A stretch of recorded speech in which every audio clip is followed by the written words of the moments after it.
எல்லாருக்கும் வணக்கம். இன்றைக்கி நம்ம ஓமப்பொடி செய்ய போகிறோம். இது வந்து 10 நிமிஷத்தில் ஈஸியாக செஞ்சிடலாம். ஓமப்பொடி செய்ய தேவையான பொருட்கள் என்னென்னு பார்த்துடலாம். 1 கப் கடலை மாவு, 1/4 கப் அரிசி மாவு, 1/2 டீஸ்பூன் மிளகாய்த்தூள், மஞ்சள் தூள், பெருங்காயத்தூள், ஓமம், தேவையான அளவு உப்பு, தேவையான அளவு தண்ணி, பொரிச்செடுக்கிறதுக்கு தேவையான எண்ணெய், அவ்வளோதான்.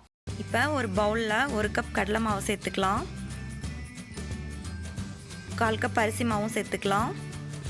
கொஞ்சம் உப்பு சேர்த்துக்கலாம்.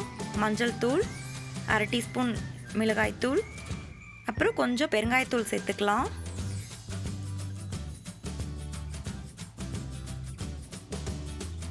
அரை டீஸ்பூன் ஓமத்தை வந்து 10 நிமிஷம் வந்து நான் தண்ணியில் ஊற வச்சுருக்கேன். அந்த தண்ணியை வடிகட்டி எடுத்துக்கலாம். ஓமம் வந்து ஜீரணத்துக்கு ரொம்ப ஹெல்ப் பண்ணும், அதனால் அதை மறக்காமல் ஆட் பண்ணிக்கோங்க. இப்போ எல்லாத்தையுமே வந்து ஒரே மாதிரி கலந்து விட்டுக்கலாம்.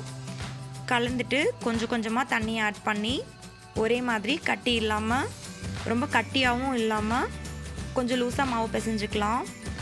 மாவு ரொம்ப கட்டியாக இருந்தது அப்படின்னா நம்ம புளியறதுக்கு ரொம்ப கஷ்டமாக இருக்கும். அதனால் கொஞ்சம் லூஸாக பிசைஞ்சுக்கோங்க.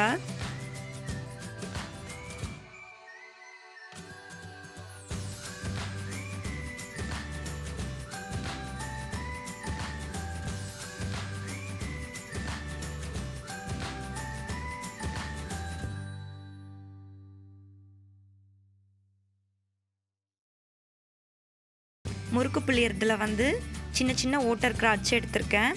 அதில் வந்து இந்த மாவை வந்து ஃபில் பண்ணிக்கலாம்.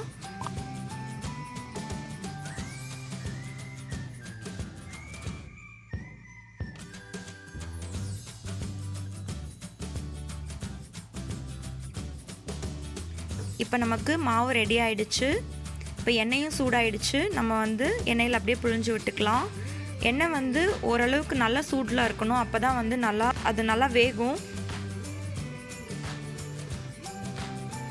இது வந்து ஒரு 30 செகண்ட்லேயே வந்து நல்லா சீக்கிரம் வெந்துடும். உடனே திருப்பி போட்டுட்டு திருப்பி ஒரு 30 செகண்டில் எடுத்துருங்க, இல்லைனா சீக்கிரம் கருகிடும். இப்போ நமக்கு சூப்பராக சுட சுட ஓமப்பொடி ரெடி ஆகிடுச்சு. இந்த ரெசிபி உங்களுக்கு பிடிச்சிருந்ததுன்னா நீங்களும் இதே மாதிரி வீட்டில் ட்ரை பண்ணி பாருங்கள்.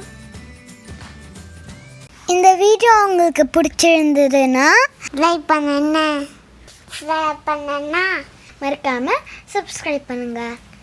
Thank you. Bye bye.